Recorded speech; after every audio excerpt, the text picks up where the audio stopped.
까지 말씀입니다. 빌립보서 2장입니다.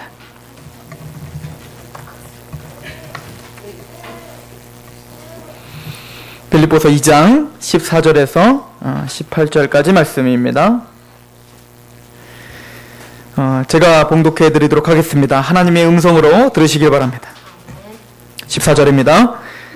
모든 일을 원망과 시비가 없이 하라. 이는 너희가 흠이 없고 순전하여 어그러지고 거스르는 세대 가운데에서 하나님의 흠없는 자녀로 세상에서 그들 가운데 빛들로 나타내며 생명의 말씀을 밝혀 나의 다름질이 헛되지 아니하고 수고도 헛되지 아니하므로 그리스도의 날에 내가 자랑할 것이 있게 하려 함이라. 만일 너희가 너희 믿음의 재물과 섬김 위에 내가 나를 전제로 드릴지라도 나는 기뻐하고 너희 무리와 함께 기뻐하리니 이와 같이 너희도 기뻐하고 나와 함께 기뻐하라. 아멘. 기도하겠습니다. 하나님, 우리가 두렵고 떨림으로 우리의 성장의 구원과 영원하게 되는 그 구원을 갈망하며 나아갈 때에 원망과 시비가 없게 하여 주시옵소서. 또한 우리를 빛들로 불러 주셨사오니 생명의 말씀을 밝혀 하나님의 말씀 앞에 정말 자랑하는 귀한 하나님의 성도들 될 수 있도록 도와주옵소서. 아버지여, 오늘 귀한 말씀 앞에 우리가 섭니다. 아버지의 말씀 앞에 우리 마음이 겸손하게 될 수 있도록 도와주옵소서. 전하는 사람이나 듣는 사람이나 하나님의 말씀 앞에 있습니다. 내가 무릎 꿇습니다. 우리의 마음이 낮아집니다. 라고 고백할 수 있도록 인도하여 주옵소서. 예수 그리스도의 이름으로 감사하며 기도합니다. 아멘.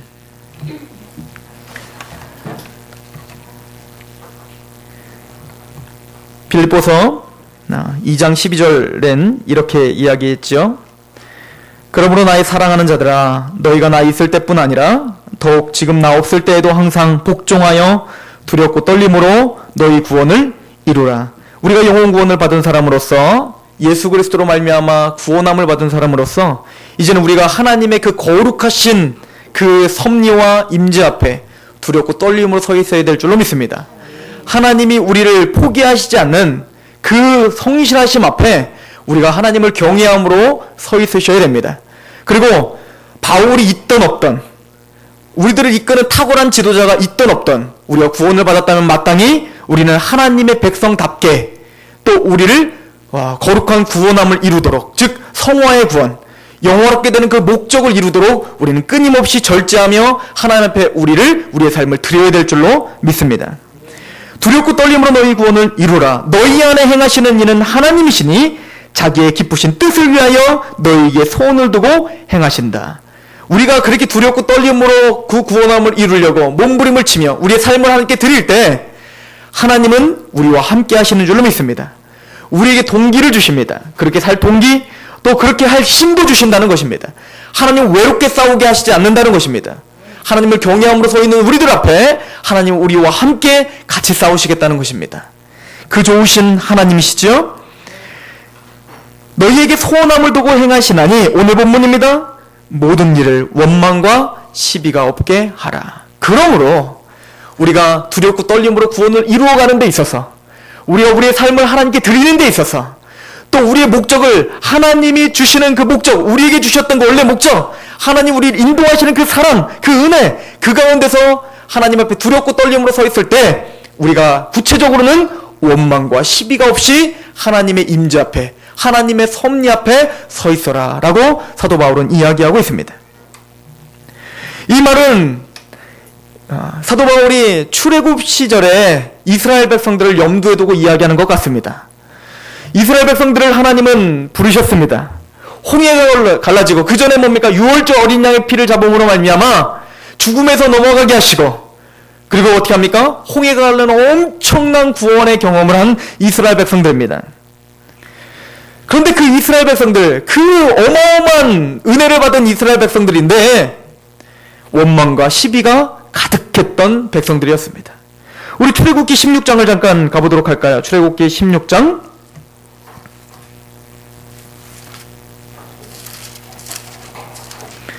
16장 2절에서 3절입니다.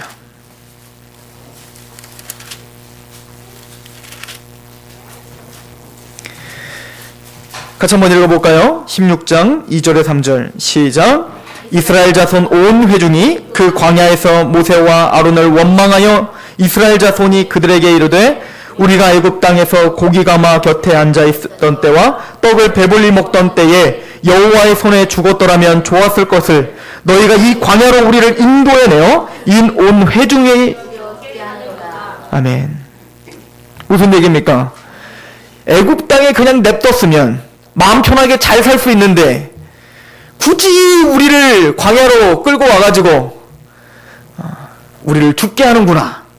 아주 삶이 고단해 죽겠다. 그리고 원망하고 그 원망이 그 지도자를 향하여 시비를 걸게 하며 이 시비는 하나님에게로 거는 시비입니다. 이해가십니까? 저는 곰곰이 생각해봤습니다.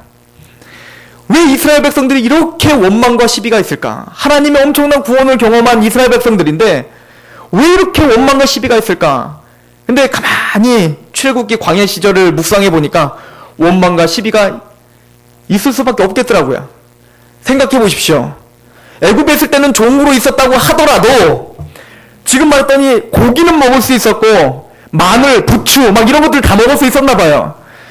고기를 먹을 줄 알죠. 고기를 먹을 때 마늘과 부추와 이런 채소와 같이 먹는다는 걸 알고 있었던 겁니다. 이미 이스라엘 백성들이. 그러니까 너무너무 좋았는데 아니 광야에 딱 하나님이 우리를 택해 주셔서 구원하셨다 홍해 갈라질 때까지는 좋았어요.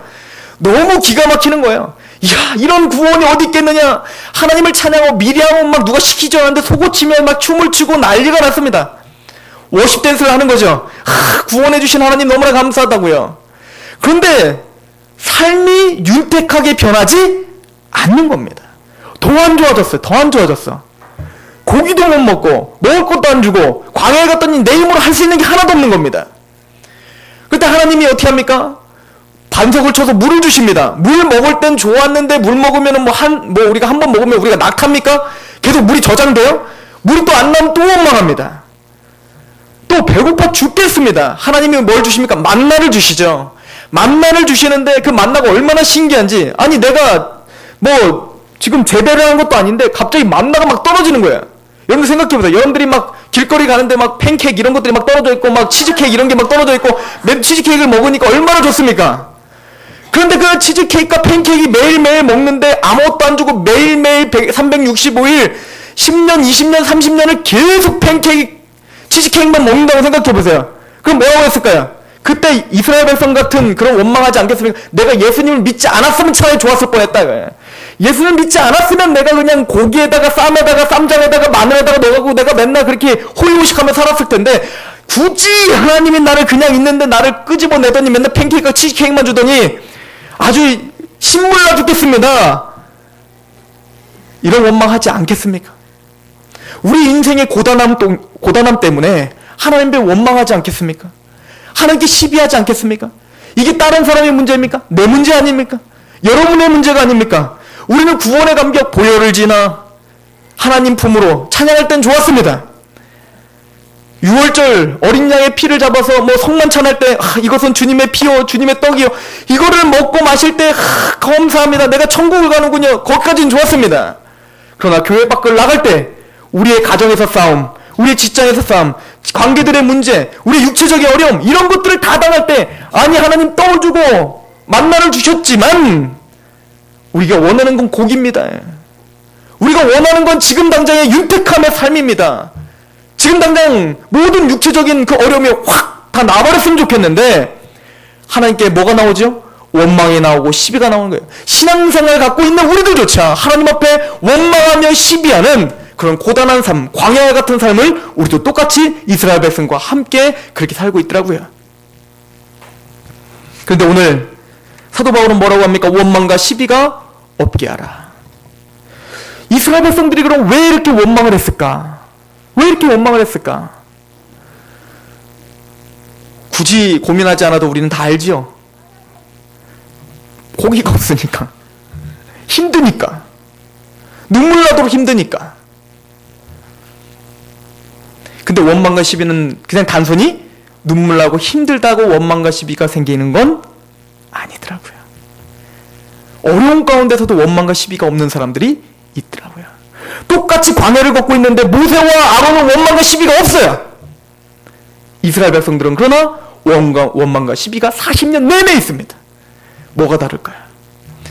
제가 부산을 놀러 갔습니다. 부산을 마음 먹고 처음으로 친구와 함께 딱 놀러 가서 제일 처음 할 수 있는 게 뭘 해야 될지 몰라갖고 영화를 봤습니다. 부산까지 가서 영화를 봤는데 그때 실미도라는 영화를 봤어요. 그때 실미도를 할 때 부산을 갔는데 실미도를 봤는데 보고 난 다음에 얼마나 큰 은혜를 받았는지 보신 분 계십니까? 그 실미도는 여러분들이 아는 것처럼 북파 공작원들을 키우는 거지요. 다 삶에 사실은 다 사형수들을 키웠다고 합니다. 근데 실질적으로는 사형수가 아니었다고 이제 역사적으로 밝혀져서 뭐 이제 놀라 있는데 뭐 그 얘기하려는 건 아니고 이제 그 실미도 부대원들이 목적이 하나가 딱 있었습니다. 뭐였죠? 김일성 목을 따라. 김일성을 목을 쳐라. 박정희 대통령 그 청와대를 습격한 그 간첩 사건 때문에 박정희 화가 나가지고 가서 김일성 우리도 똑같이 복수를 하자. 그래갖고 이제 너희들에게 김일성의 그 목을 치는 그 작전만 성공하면 너희에게 모든 다시 너의 신분을 회복하고 너에게 다 그렇게 해주겠다. 그러더니 이 사람들이 어때요? 그 목적이 분명하니까 어떡합니까? 가장 죽을 그 직전까지 가는 그 엄청난 고통과 고난을 어때요? 다 이기죠. 그리고 그 고통과 고난을 다 이겨내니까 어때요? 엄청나게 수준이 엄청 올라가는 거예요. 그냥 칼만 샥 던지면 어때요? 그냥 명중하는 엄청난 실력이 되는 거죠. 전투력이 대단합니다. 뭐 남측으로 오는 간첩들은 별게 아니에요. 이 공작원들의 이 북파 공작원들의 이 실미도의 부대원들의 이 전투력은 이 전 세계의 전투력의 그 전투력보다도 어떤 전투력보다도 가장 강력한 전투력으로 키워졌습니다. 이랬던 이 사람들 원망과 시비가 없습니다. 그 어떤 누구 원망과 시비가 없는 거예요. 왜요? 지금 목적이 분명하기 때문에 그렇습니다. 내가 이렇게 고난받는 목적이 분명하기 때문에 원망과 시비가 없는 겁니다. 투철하게 뭔가 힘있게 더 전진할 수 있는 겁니다. 그런데 시대가 바뀌었어요. 평화모도가 됩니다. 그때 어떻게 합니까? 그 목적을 없애버립니다. 무슨 김일성 목적, 이거는 사회에 나가면, 사회에 알려지면 우리나라의 큰 망신이다. 그러니까 그걸 없애라. 그러니까 목적이 상실돼버린 거예요. 목적이 상실돼버리니까 그때부터 그 실미도의 부대원들에게 문제가 생기기 시작합니다. 어떤 문제야? 다른 생각이 들고 또 원망이 생기고 시비가 생기기 시작합니다. 단순히 환경적인 어려움이 원망과 시비를 만드는 것이 아니었습니다. 목적이 상실될 때 원망과 시비가 생기더라. 이스라엘 백성들이 모세와 아론과 모든 백성들은 똑같은 광야를 걷고 있는데 모세와 아론은 원망과 시비가 없는데 이스라엘 백성들은 원망과 시비가 없다. 원망과 시비가 있다. 왜 그렇죠? 모세와 아론은 목적이 분명했습니다. 그러나 이스라엘 백성들은 부름은 받고 나왔지만 분명한 목적, 가나안 땅에 대한 목적이 희미했습니다. 그러다 보니까 자꾸 뒤에만 생각나는 겁니다. 자꾸 세상적인 것만 생각나는 겁니다. 이것은 우리에게 큰 경고의 말씀이 됩니다. 하나님의 백성이 하나님의 우리를 부르신 그 목적을 상실했을 때 이 교회는 원망과 시비가 넘쳐나게 될 줄로 믿습니다. 우리 개인적으로도 마찬가지입니다. 하나님이 여러분들에게 주셨던 그 비전과 하나님이 우리에게 주셨던 원래 목적을 상실해버리면 우리 개인적인 신앙생활은 점차적으로 깊숙하게 굉장히 많이 힘들어지기 시작할 것입니다. 원래 여러분들 그리고 피하려다 맞으면 엄청 아픕니다. 제가 어렸을 때 합기도를 했거든요. 합기도를 하면 발차기를 하고 막 대련을 할 때 저는 겁이 나니까 자꾸 피해요. 피할 때 빙글빙글 돌면서 피합니다. 막 피하다가 맞으면 그 끝에 맞을 때 제대로 맞게 됩니다. 그래서 정신을 못 차려요. 그런데 원리 하나가 있는데 발차기를 할 때 두려워하지 않고 그냥 앞으로 가서 몸을 부딪히면 안 맞습니다. 왜냐 이런 데로 맞기 때문에 안 맞는 거야. 안 아픈 거예요. 신앙도 마찬가지예요. 피하다 맞으면 엄청나게 아플 줄로 믿습니다. 그러나 목적을 분명히 하고 우리가 힘있게 뭔가 전진하면 여러분들의 신앙생활은 원망과 시비가 없어집니다. 이거는 당연한 원리입니다. 성경적인 원리입니다. 이스라엘 백성들의 원망과 시비가 너무나 강했습니다. 그 이유는 하나입니다. 목적을 상실했기 때문에 그렇습니다. 그럼 이스라엘 백성들의 원래 목적이 무엇입니까? 하나님이 이스라엘 백성들을 불러주신 목적이 무엇입니까? 출애굽기 19장을 가보세요.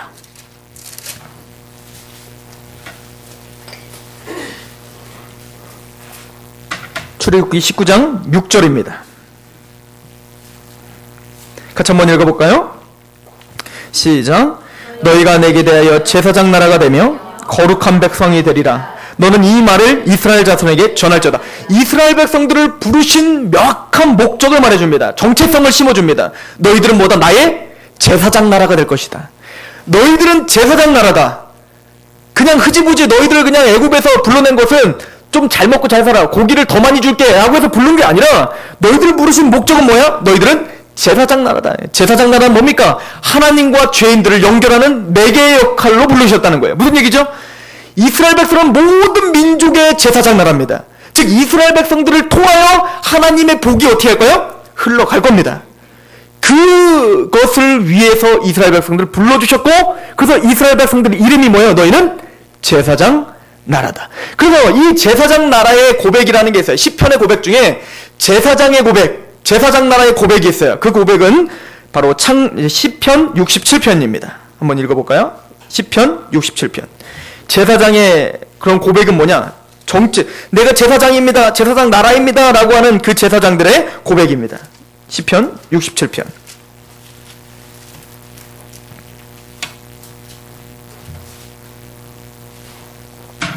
같이 읽어볼까요? 1절부터 봅니다. 1절 시작. 하나님 우리에게 은혜를 베푸사 복을 주시고 그의 얼굴빛을 우리에게 비추사. 이것이 제사장 나라의 첫 번째 고백입니다. 아, 어떤 민족에게 이렇게 했는가? 하나님이 어떤 민족에게 이렇게 하나님의 얼굴을 아는 빛을 비춰주셨는가? 누구에게만 비춰주셨어요? 우리 민족에게 이렇게 비춰주셨다. 하나님이 우리를, 흑암 가운데 있는 우리를, 갈대아 우르 가운데 죄악 가운데 있던 우리를, 아브라함을 불러주시고 또 아브라함에게 약속을 주시고 하나님이 누구신지를 계속적으로 알려주신 그 엄청난 영광의 빛을 우리 민족에게 알려주셨다. 이거에 대한 먼저 감격이 있는 게 제사장들입니다. 그리고 두 번째로 이렇게 말합니다. 우리에게 얼굴빛을 우리에게 비춰주사. 2절 시작. 주의 도를 땅 위에, 주의 구원을 모든 나라에게 알리소서. 이거구나. 제사장의 고백은 이거예요. 찬양의 목적은 이겁니다. 하나님을 알게 해주신 거 너무나 감사합니다. 이 제사장 나라, 이 민족에게 하나님의 영광을 아는 빛을 비춰주시니 너무나 감사합니다. 그 좋으신 하나님, 홍해 가운데 우리를 구원해주신 하나님, 광야에서 만나와 메추라기와 모든 반석으로 물이 나게 하셔서 우리를 계속적으로 인도하시는 그 좋으신 하나님. 그러나 이 좋으신 하나님을 어떻게 하라? 주의 도를 땅 위에, 주의 구원을 모든 나라에 알리소서. 이게 제사장의 찬양인 거예요. 3절 하나님의 민족들이 주를 찬송하게 하시며 모든 민족들이 주를 찬송하게 하소서. 그리고 7절 하나님이 우리에게 복을 주시리니, 자, 우리에게 복을 주십니다. 왜요? 땅의 모든 끝이 하나님을 경외하리로다. 이게 제사장 나라의 정체성의 노래입니다. 우리는 그래서 이런 찬양을 우리도 제사장이기 때문에 하죠. 물이 바다 덮음같이 하나님을 아는 영광의, 가사도 까먹었습니다. 물이 바다 덮음같이 여호와의 영광을 인정하는 것이 가득하기를 원한다고 우리는 찬양하죠. 이게 바로 제사장의 찬양이에요. 하나님 우리에게 예수님을 알게 하시고 구원을 주시고 하나님의 얼굴의 빛을 아는 빛을 알게 해주신 너무나 감사합니다.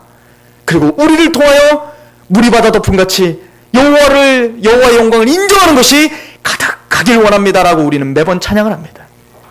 오늘 찬양도 마찬가지예요. 죽임당하신 어린 양, 모든 나라와 권세, 모든 것들이 다 하나님께 영광을 돌릴지어다. 이 찬양, 계시록에 있는 찬양을 우리는 오늘 또한 감격스럽게 했습니다. 왜요? 그분은 구원자시기 때문에. 우리의 구원자일 뿐만 아니라 모든 전 세계의 구원자이기 때문에. 그래서 베드로전서 2장 9절 우리에게 뭐라고 합니까? 너희는 택함받은 족속이요, 왕같은 제사장. 베드로전서 한번 가볼까요? 베드로전서 2장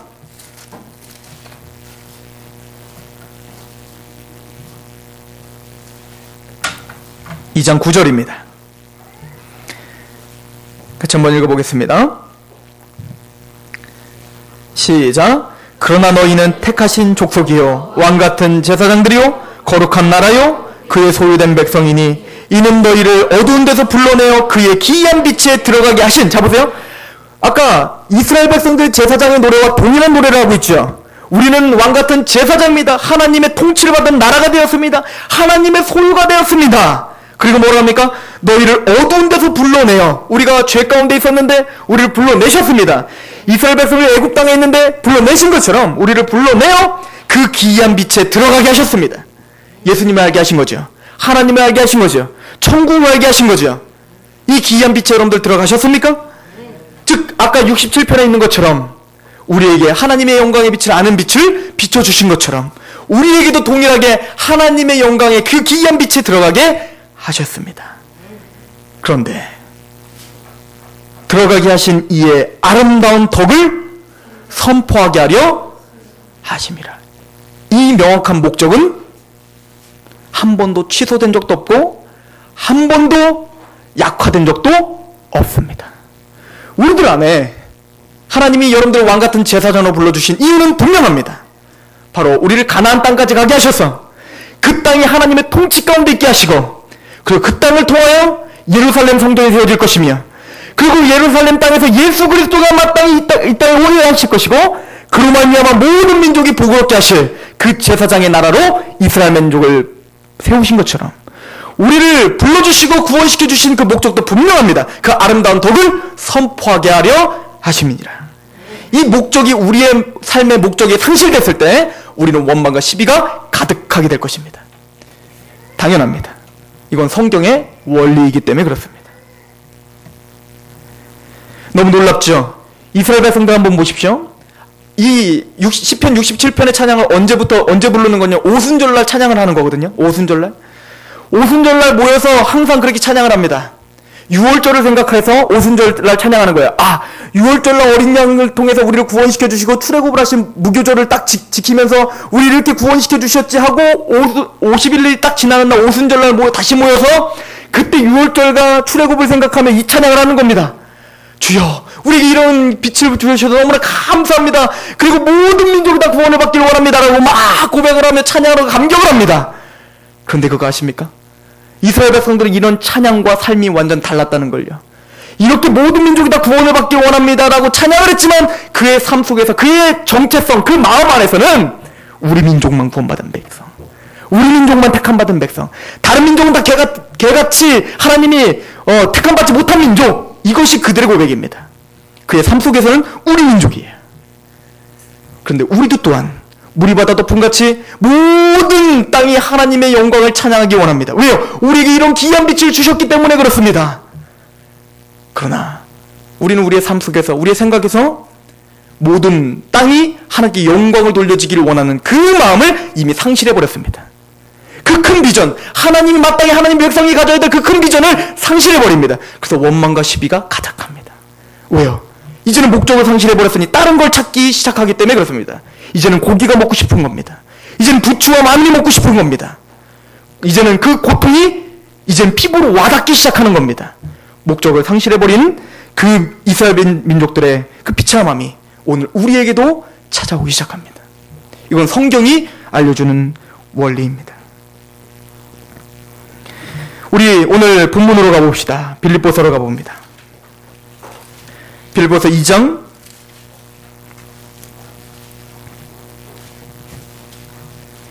14절.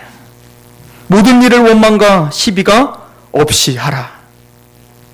이는 이제부터 왜 그런지, 왜 우리가 원망과 시비가 없이 우리의 삶을 계속 하나님께 드리고 하나님께 계속적으로 정진하는 삶을 살아야 되는지, 우리를 왜 성화의 구원을 이루고 영화의 구원을 이루어야 되는지, 그 이는, 그 이유에 대해서 말합니다. 이는 15절입니다. 너희가 흠이 없고 순전하여, 어떻게 되길 원해요? 우리가 흠이 없고 순전해지길 원해요. 우리의 삶이 거룩해지길 원하는 거예요. 그래서 두렵고 떨리고 구원을 이루어야 되는 거예요. 순전하여서, 왜 그럼 이렇게 거룩하고 순전하여서 어떻게 해야 돼요? 어그러지고 거스르는 세대. 우리가 살고 있는 이 세대는, 우리가 만나는 많은 사람들은 어그러지고 거스려요. 어그러진다는 게 뭐예요? 뭔가 왜곡되고 고장났다는 거예요. 생각이 고장났어요. 하나님을 아는 지식이 없어졌어요. 고린도서 4장 4절에 있는 것처럼 이 세상 신이 믿지 않는 자들의 마음을 혼미케 하고 붙잡고 있어서 하나님을 보지 못해요. 어그러졌어요. 그리고 어때요? 그러다 보니까 거슬러요. 하나님을 대적해요. 하나님의 복음을 대적해요. 하나님의 복을 듣기 싫어해요.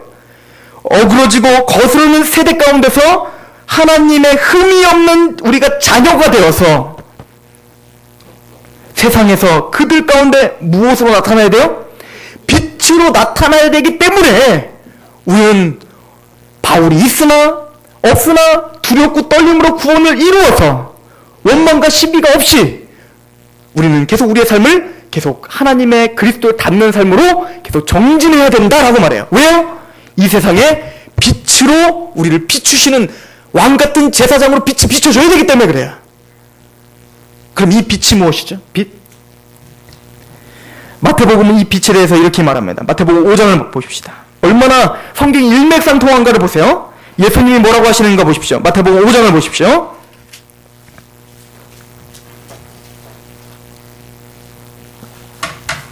5장 13절에 봤더니 뭐라고 합니까? 너희는 세상의 소금이니 소금이 만일 그 맛을 잃으면 무엇으로 짜게 하리요? 후에는 아무 쓸데없어 다만 밖에 버려져 사람 앞에 밟힐 뿐입니다. 우리 정체성이 상실돼 버리고 목적이 상실돼 버리면 우리는 이 세상에서도 밟히고 교회에서도 힘이 없고 이도 저도 안 되는 불쌍한 사람이 된다는 얘기예요. 그래서 우리는 짜게 해야 됩니다. 정체성을 확립해야 돼요. 그리고 우리를 뭘로 부르셨습니까? 14절 너희는 세상의 빛이라 산 위에 있는 동네가 숨기지 못할 것이며 우리를 뭘로 부르셨다는 거예요? 빛으로 부르셨다. 빛. 우리는 빛이다 이거야. 어디에? 거스르고 어그러지고 거스르는 세대에 우리는 뭐다? 빛으로 부르셨다. 그럼 우리가 어떻게 빛을 비춰야 되는가? 15절 사람이 등불을 켜서 말 아래 두지 아니하고 등경 위에 두나니 이러므로 집안의 모든 사람에게 어떻게 해야 돼요?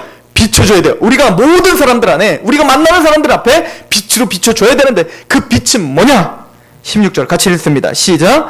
이같이 너희의 빛이 사람 앞에 비치게 하여 그들로 너희 착한 행실을 보고 하늘에 계신 너희 아버지께 영광을 돌리게 하라. 착한 행실입니다. 빛은 우리가 이 어그러지고 거스르는 세대 가운데서 우리가 세상 사람들 앞에서 어떻게 살아야 된다? 착한 행실을 보인다. 이건 뭐입니까? 하나님의 말씀대로 살아라는 얘기입니다. 말씀대로 정직하라는 얘기예요.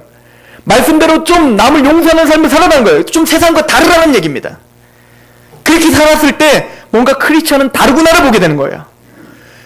뭔가 예수님을 믿고 있는 난 그때 맨 처음엔 핍박을 했지만 이 사람이 계속 핍박을 당하는데 나를 위해서 계속 기도해준다고 나를 위해서 용서해주는 거예요.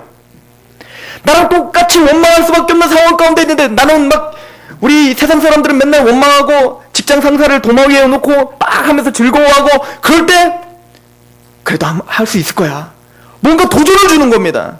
그래도 뭔가 우리가 이걸 잘 이겨내면 뭔가 될 수 있을 거야. 뭔가 도전을 주고 괜찮아. 할 수 있어.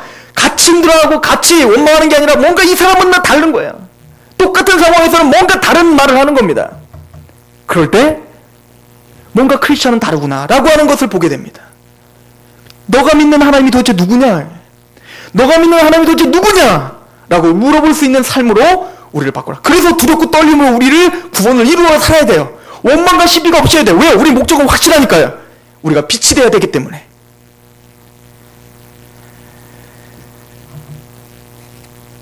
이랬던 능력의 역사가 초대교회 때 일어났던 겁니다.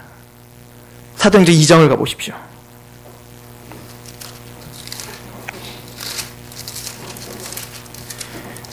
사도행전 2장 46절입니다. 같이 한번 읽어볼까요? 사도행전 2장 46절 시작. 날마다 말씀을 같이 하여 성전에 모이기를 힘쓰고 집에서 떡을 떼며 기쁨과 순전한 마음으로 음식을 먹고 자 하나님을 날마다 성도끼리 모여서 너무 기쁜 겁니다. 떡을 떼고 예배를 드리고 너무너무 좋습니다. 순전한 마음으로 음식을 먹습니다. 교제합니다. 그리고는 47절에 시작. 하나님을 찬미하며 또 온 백성에게 칭송을 받으니 주께서 구원받는 사람을 날마다 더하게 하시니라. 아멘. 이겁니다. 교회가 부흥되기를 원하십니까? 여러분들의 삶을 통해서 여러분들이 왕같은 제사장으로서 하나님의 덕이 선포되길 원합니까? 가장 좋은 방법은 여러분들의 삶을 두렵고 떨림으로 구원을 이루어가는 겁니다. 그럼 여러분들의 인격이 바뀌게 될 것입니다. 말이 나오는 말투가 다 바뀌게 될 것입니다. 우리의 생각이 달라지기 시작할 것입니다. 그럼 여러분들의 삶을 통해서 너가 믿는 하나님이 누구냐라고 물어보는 사람들이 생기게 될 것입니다. 온 백성에게 칭송을 받으니 주께서 구원받는 사람을 날마다 더하게 하시기 시작합니다. 전도한다고 사실 전도되는 게 아니에요. 그냥 우리가 하나님 말씀대로 하나님 부르심대로 거기에 입각하여 살아갈 때 나도 알 수 없는 사이에 내 삶에서 능력이 나타나는 겁니다. 이게 바로 빛들로 나타내며입니다. 믿으십니까? 그리고 빌립보서에는 또 이렇게 말합니다. 우리 본문으로 다시 한번 가볼까요? 빌립보서 2장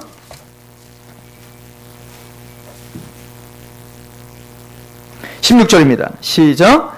생명의 말씀을 밝혀 나의 다름질이 헛되지 아니하고. 자, 보십시오. 빛들로 이렇게 나타납니다. 우리의 삶을 통해서 거룩하여져서 빛들로 나타나요. 그런 다음에 뭐합니까? 16절에 생명의 말씀을 어떻게 해요? 밝혀. 이 밝힌다는 이 동사는 제가 여기다 적어놨는데, 밝힌다는 이 동사는 두 가지 의미가 함축되어 있는 동사예요. 그 당시에 이게 어떤 동사냐면, 밝히려면 어때요?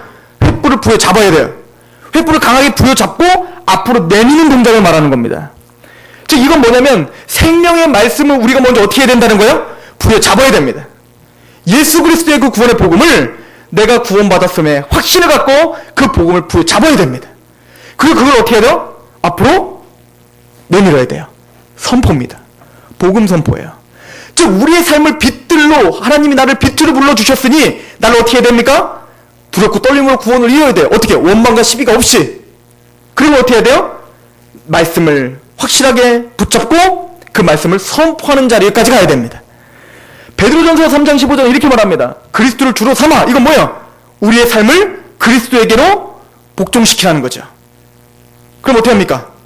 거룩하게 하고, 우리 신앙을 점검한다면 우리의 삶을 어떻게 하라는 거예요? 거룩하게 하고. 이건 뭐예요? 빛들로 나타나는 겁니다.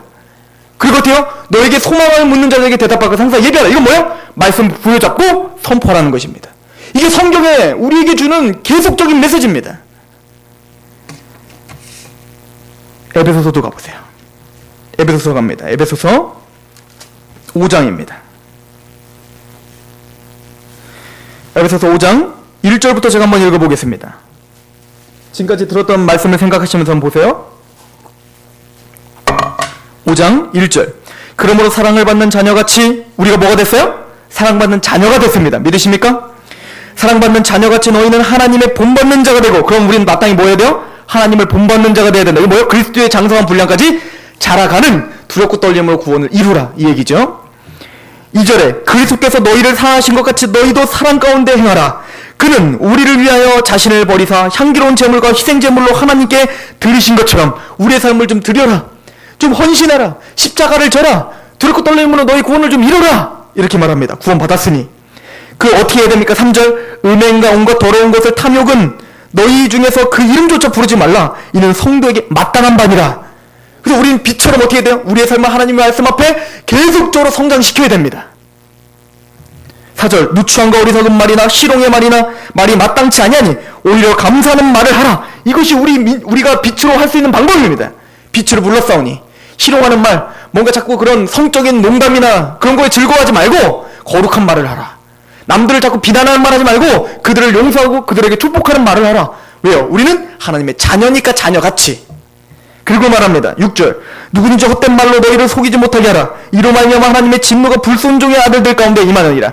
어떤 사람들이 와서 교회를 힘들지 마라. 이 진리는 변함없다 이거예요. 그럼 이 변함없는 이 진리 가운데 굳건하게 뿌리를 내려라. 7절. 그러므로 그들과 함께하는 자가 되지 말라. 자, 됐습니까? 여기까지? 그리고 보세요. 8절부터 봅니다. 시작. 너희가 전에는 어둠이더니 이제는 주 안에서 빛이라. 빛의 자녀들처럼 행하라. 빛의 열매는 모든 착함과 의로움과 진실함에 있느니라. 이게 바로 빛입니다. 여러분들 빛이 되기 원하십니까? 하나님의 말씀 앞에 끊임없이 여러분들 성장시키십시오. 두렵고 떨림으로 경외하는 마음으로 여러분들을 계속적으로 믿음을 성장시키시길 원합니다. 그런데요, 이렇게 하는 목적이 분명합니다. 고린도전서 10장을 한번 가보십시오.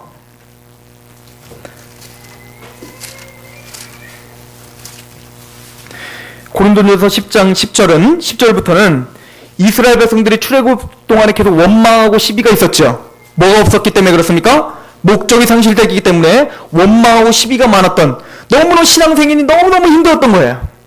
그랬던 이스라엘 백성들을 경계하라 라고 우리에게 이야기를 합니다. 제가 읽겠습니다. 10장 10절입니다. 그들 가운데 어떤 사람들이 원망하다가 멸망시키는 자에게 멸망하였나니 너희는 그들과 같이 뭐하지 말라? 원망하지 말라. 그들에게 일어난 일이 이런 일은 본보기가 되고 또한 말세에 만난 우리를 어떻게 하기 위해서 깨우치기 위하여 기록된 거예요. 믿으십니까?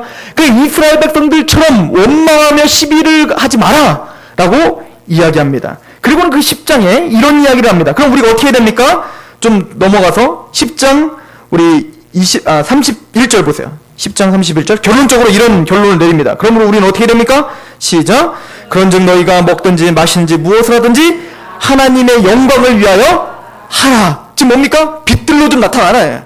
두렵고 떨림으로 너희가 좀 구원을 이루어서 하나님께 예배자로 계속 나오도록 너희들의 마음을 계속 독려하라.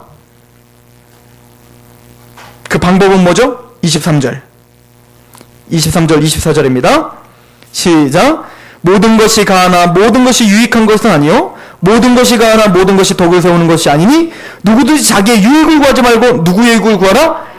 남의 유익을 구하면서 좀 살아라. 내가 멱살 한번 잡을 거 잡지 말고 그를 위해서 기도해주고, 지금 내가 불이익을 당했지만 그 불이익을 준 사람을 위해서 그래도 한번 용서하는 삶을 한번 살아보고, 억울하죠. 그런데 그렇게 살아보라는 거예요. 좀 그를 용서하고 기도도 한번 해보라는 거예요. 왜요? 아무 목적 없이 그렇게 되는 게 아니에요. 왜 우리가 그렇게 살아야 됩니까? 왜 믿지 않는 남편이 나에게 막 뭐라고 해도 그걸 참고 그래도 계속 위해주고 용서해주고 밥 잘 차려주고 왜 그래야 됩니까? 우리는 분명한 목적이 있기 때문에 그렇습니다. 33절 한번 읽어보겠습니다. 이렇게 정리를 합니다. 시작. 나와 같이 모든 일에 모든 사람을 기쁘게 하여 자신의 유익을 구하지 아니하고 많은 사람의 유익을 구하여 그들로 구원을 받게 되기 때문에 우리는 왕같은 제사장으로서 그리스도의 복음을 선포하는 자로 불렀기 때문에 그들은 나를 통해서 구원받아야 되기 때문에, 믿으십니까? 이 뚜렷한 목적이 있기 때문에 뭡니까? 나는 오늘도 나의 삶을 점검하며 사는 겁니다. 그때 생명의 말씀을 밝힐 수 있는 우린 빛이 되고 또 거기에 우리 복음을 준비하여 그 복음을 선포하는 것입니다. 그렇게 살아갈 때 그리스도를 주로 삼아 거룩하게 하고, 그럼 너희의 소망을 묻는 자들에게 이 얘기는 뭡니까? 소망을 묻는 자들이 생긴다는 거예요. 그럼 그때 뭐 합니까? 복음을 준비해놨다가 대답할 것을 예비하라. 믿으십니까? 이런 삶을 우리가 사셔야 돼요. 여기에 목적을 딱 두고 살 때 우리의 신앙생활은 힘이 있어질 줄로 믿습니다. 즉 우리의 생명의 말씀을 밝히는 삶, 그 삶으로 여러분들을 초청했습니다. 그래서 우리의 삶을 두렵고 떨림으로 구원을 이루어야 됩니다. 이런 목적으로 말미암아 목적이 확실해져서 우리 교회가 더 힘이 있어지고 또 여러분들 개인적으로 여러분들의 신앙이 원망과 시비가 없이 여러분들이 구원함을 이루는 놀라운 은혜가 있길 원합니다. 뭐가 확실하다고요? 목적이 확실하다고요. 빌립보서 가서 우리 마무리를 졌으면 좋겠습니다. 빌립보서 2장으로 다시 한번 가봅시다. 2장 16절. 생명의 말씀을 밝혀 나의 다름질이 헛되지 아니하고 수고도 헛되지 아니하므로 그리스도의 날에 내가 자랑할 것이 있게 하려 함이라. 사도 바울은 이것 때문에 목숨을 걸고 다름박질을 한 거예요. 그 수많은 생명의 위협 가운데서도, 그 고난 가운데서 원망과 시비가 없이 사도 바울이 끊임없이 이렇게 달려갈 수 있었던 이유도 뭡니까? 이것 때문이에요. 자기가 두렵고 떨림으로 구원을 얻는 것뿐만 아니라 바로 자기가 세운 그 교회, 자기의 복음을 통해서 구원받은 그 백성들이 바로 이와 동일한 그 구원의 복음에 감격하여 이런 목적에 상실하지 않는 그런 귀한 하나님의 백성으로 만들어지는 것, 이걸 위해서 사도 바울은 그렇게 끊임없이 달려왔던 것입니다. 그리고 17절 한번 읽어보겠습니다. 시작. 만일 너희 믿음의 재물과 섬김 위에 내가 나를 전제로 드릴지라도 나는 기뻐하고 너희 무리와 함께. 이 무슨 얘기입니까? 지금 바울을 위해서 그 빌립보 교회 성도들이 어떻게 했어요? 물질을 후원했고 계속 기도해 줬고 섬겨줬잖아요. 디도를 보내서까지 목숨 걸고 섬겨줬잖아요. 그런데 그런 섬김과 물질의 후원들 위에 내가 만약에 순교를 당할지라도, 그렇게 했는데도 불구하고 내가 순교를 당할지라도, 내가 죽을지라도, 내 몸을 전제로 드릴지라도 나는 기쁘다. 왜요? 지금 이 목적이 분명하기 때문에 그렇습니다. 나를 위해 이 목적을 달려갔더니 어떻게 했어요? 빌립보 감옥에서 복음이 전파됐고, 밖에서 나를 위해서 험담하지만 그를 통해서 또 복음이 전파되고, 너희들은 굴욕과 떨림으로 구원을 이룰 것이기 때문에 나는 기쁘다. 그러므로 18절 시작. 이와 같이 너희도 기뻐하고 나와 함께. 이것이 모든 성도들에게 요구하는 요청입니다. 너희들도 나와 똑같은 기쁨으로 기뻐하라.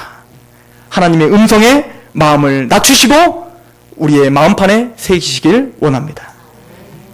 여러분들이 이 목적을 상실하지 않을 때 여러분들의 신앙은 다시 살아날 것입니다. 그리고 여러분들의 그 삶도 다시 회복될 것입니다. 믿습니다. 기도하겠습니다.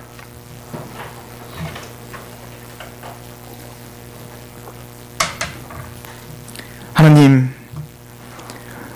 우리가 하나님의 나라를 위해서 살아갈 때, 또 하나님의 부르심 가운데 고단한 삶을 살아갈 때 원망과 시비가 없이 두렵고 떨림으로 우리의 구원을 이루어가게 하여 주시옵소서. 우리를 빛들로 나타내시며 생명의 말씀을 밝히시는 그 왕같은 제사장으로 우리를 불러주셨사오니 그 정체성을 잊지 않도록 우리의 마음을 계속 붙잡아 주옵소서. 우리의 삶이 고단하지 않도록, 우리의 삶이 힘들어지지 않도록 이 목적을 더욱더 명확하게 우리 마음판에 새겨 주시옵소서. 그렇게 하실 하나님을 기대합니다. 예수님의 이름으로 감사하며 기도합니다. 아멘.